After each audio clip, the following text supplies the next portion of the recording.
August மாதம் 28ஆம் தேதி, பொது காலத்தின் 21ஆம் வாரம், வியாழக்கிழமை. முதல் வாசகம். புனித சின்னப்பர் தெசலோனிக்கருக்கு எழுதிய முதல் திருமுகத்திலிருந்து வாசகம். அதிகாரம் 3, இறைவசனங்கள் 7 முதல் 13 முடிய. அன்பர்களே, எங்கள் இன்னல் இடுக்கண்கள் நடுவிலும் உங்களது நம்பிக்கையைக் கண்டு உங்களால் நாங்கள் ஆறுதல் அடைகிறோம். நீங்கள் ஆண்டவரோடு உள்ள உறவில் நிலைத்திருக்கிறீர்கள் என்று அறிந்ததும் எங்களுக்கு உயிர் வந்தது. நம் கடவுள் முன்னிலையில் உங்களால் நாங்கள் பெருமகிழ்ச்சி அடைகிறோம். அதற்காக உங்கள் பொருட்டு எத்தகைய நன்றியை அவருக்கு கைமாறாக காட்ட இயலும். நாங்கள் உங்கள் முகத்தை காணவும் உங்கள் நம்பிக்கையில் குறைவாக உள்ளவற்றை நிறைவாக்கவும் அல்லும் பகலும் மிகுந்த ஆர்வமுடன் மன்றாடுகிறோம். இப்பொழுது நம் தந்தையாம் கடவுளும் நம் ஆண்டவராம் இயேசுவும் உங்களிடம் வருவதற்கான வழியை எங்களுக்கு காட்டுவார்களாக. உங்கள் மீது நாங்கள் கொண்ட அன்பு வளர்ந்து பெருகுவது போல நீங்கள் ஒருவருக்காகவும் எல்லோருக்காகவும் கொண்டுள்ள அன்பையும் ஆண்டவர் வளர்த்து பெருகச் செய்வாராக.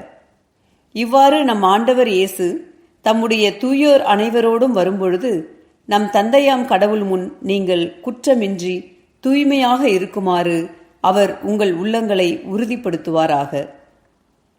ஆண்டவரின் அருள்வாக்கு. இறைவா, உமக்கு நன்றி. நற்செய்தி வாசகம். புனித மத்தேயு எழுதிய தூய நற்செய்தியிலிருந்து வாசகம். அதிகாரம் 24, இறை வார்த்தைகள் 42 தொடங்கி 51 முடிய.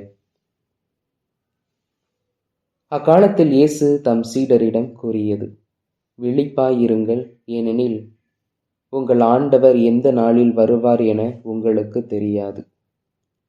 இரவில் எந்த காவல் வேளையில் திருடன் வருவான் என்று வீட்டு உரிமையாளருக்கு தெரிந்திருந்தால் அவர் விழித்திருந்து தம் வீட்டில் கன்னமிட விடமாட்டார் என்பதை அறிவீர்கள். எனவே நீங்களும் ஆயத்தமாயிருங்கள், ஏனெனில் நீங்கள் நினையாத நேரத்தில் மானிட மகன் வருவார். தம் வீட்டு வேலையாள்களுள் வேளாவேளை உணவு பரிமாற தலைவர் அமர்த்திய நம்பிக்கைக்குரியவரும் அறிவாளியுமான பணியாளர் யார்? தலைவர் வந்து பார்க்கும்போது தம் பணியை செய்து கொண்டிருப்பவரே அப்பணியாளர். அவர் பேறு பெற்றவர். அவரை தம் உடைமைகளுக்கெல்லாம் அதிகாரியாக அவர் அமர்த்துவார் என உறுதியாக உங்களுக்கு சொல்கிறேன்.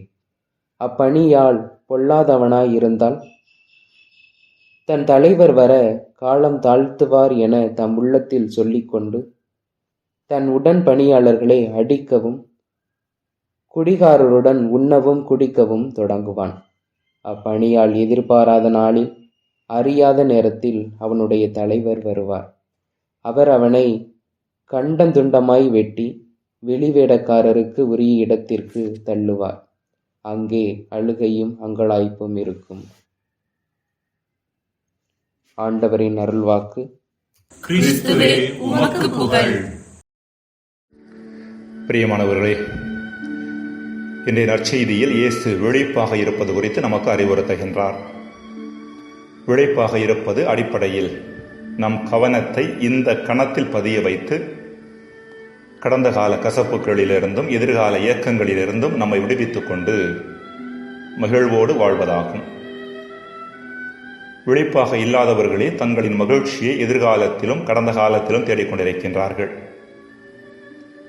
விழிப்பாக இருப்பவர்களிடம் காணப்படக்கூடிய 2 முக்கிய குணங்களை இன்றைய நற்செய்தியில் இயேசு சுட்டிக்காட்டுகின்றார்.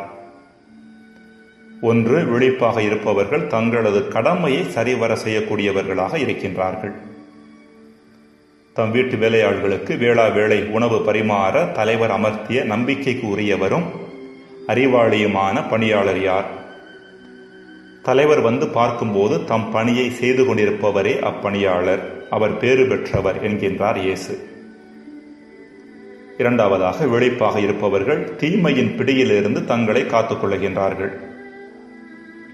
இரவில் எந்த காவல் வேளையில் திருடன் வருவான் என்று வீட்டு உரிமையாளருக்கு தெரிந்திருந்தால் அவர் விழித்திருந்து தம் வீட்டில் கன்னமிட விடமாட்டார் என்பதை அறிவீர்கள் என்ற இயேசுவின் வார்த்தைகளில் திருடன் என்கின்ற வார்த்தையானது தீயோனை சுட்டிக்காட்டுகிறது என்பதை நாம் புரிந்து கொள்ள வேண்டும்.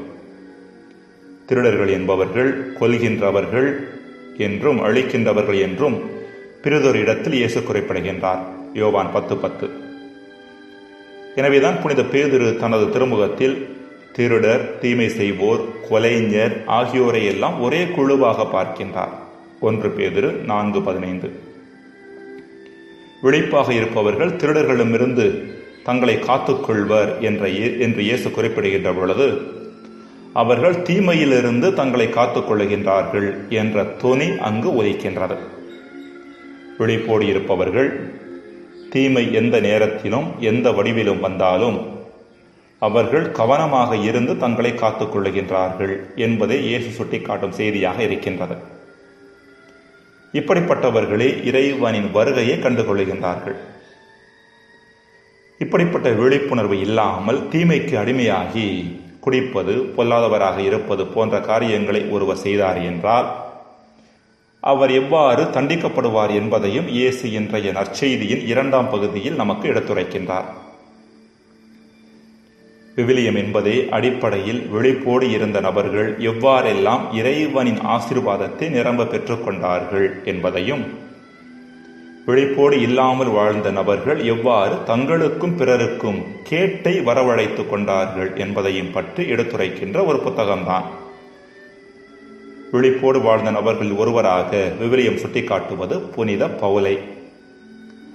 அவரிடம் மேற்கண்ட 2 தன்மைகளும் காணப்படுவதை நாம் பார்க்கின்றோம். முதலாவதாக, அவர் விழிப்போடு இருந்ததன் காரணமாக தன் கடமைகளை சரிவர செய்யக்கூடியவராக இருந்தார். இது குறித்து தனது திருமுகங்களில் அவரே குறிப்பிடுகின்றார். இறையருளை பற்றிய நற்செய்திக்கு சான்று பகருமாறு ஆண்டவர் இயேசு எனக்கு கொடுத்த பணியை நிறைவேற்றி என் வாழ்க்கை ஓட்டத்தை முடிப்பதே என் விருப்பம். திருத்தூதர் பணி 20:24 என்று விருப்பம் தெரிவித்த அவர் வாழ்வின் இறுதியில், நான் நல்லதொரு போராட்டத்தில் ஈடுபட்டேன், என் ஓட்டத்தை முடித்து விட்டேன், 2 தீமோத்தேயு 4:7 என்ற வார்த்தைகள் மூலம் தனது கடமையையும் தனக்கு ஒப்படைக்கப்பட்ட பணியையும் திறம்பட செய்தது குறித்து அறிக்கையும் இடுகின்றார். இரண்டாவதாக, தீமைகளிலிருந்து தன்னை காத்துக்கொள்ள முழு முயற்சி எடுத்தவர் புனித பவுல் அடியார் என்பது நாம் அறியாது அல்ல. அவர் தன்னை தூய்மையாக காத்துக்கொண்டதன் காரணமாகவே நம் தந்தையாம் கடவுள் முன் நீங்கள் குற்றமின்றி தூய்மையாக இருக்குமாறு அவர் உங்கள் உள்ளங்களை உறுதிப்படுத்துவாராக என்று தெசலோனிக்கேயர்களுக்கு அறிவுறுத்த முடிந்தது. இன்றைய முதல் வாசகம். ஜெபம். இறைவா, வாழ்வின் விழிப்புணர்வை உயர்த்திக் கொள்வதற்கான வரத்தை எமக்கு தாரும். ஆமென்.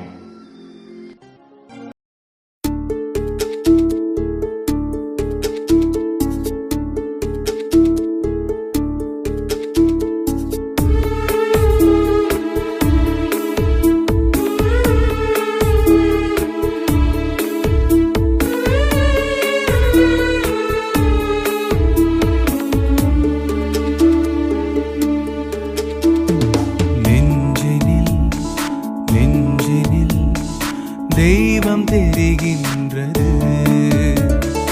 அன்பினில் வாழ்வு விரிகின்றது, நெஞ்சினில்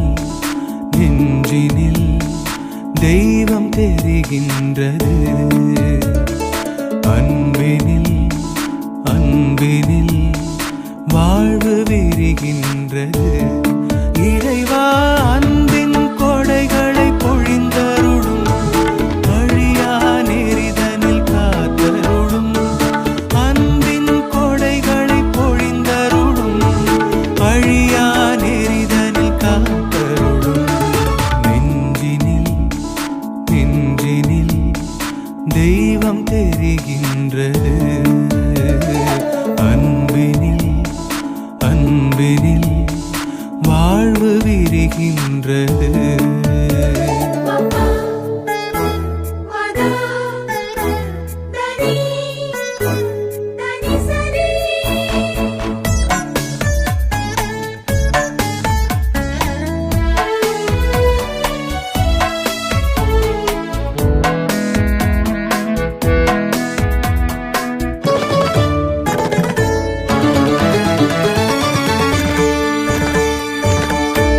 நீ வரைந்த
கரம் வழங்கிட விரிகையில் அழகிய உறவுகள் தினம் மலரும்.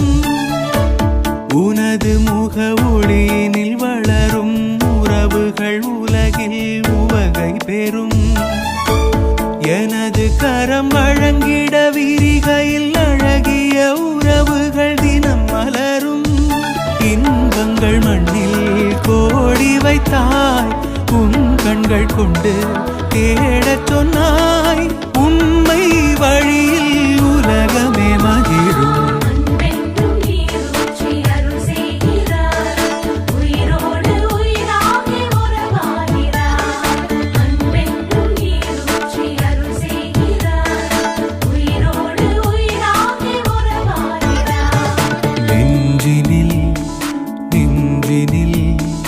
தெய்வம் தெரிகின்றது, அன்பினில் அன்பினில் வாழ்வு விரிகின்றது. இறைவா அன்பின் கொடைகளை பொழிந்தருளும், அழியா நெறிதனில் காத்தருளும். அன்பின் கொடைகளை பொழிந்தருளும், அழியா நெறிதனில் காத்தருளும். நெஞ்சினில் நெஞ்சினில் தெய்வம் தெரிகின்றது, அன்பினில் அன்பினில் வாழ்வு விரிகின்றது.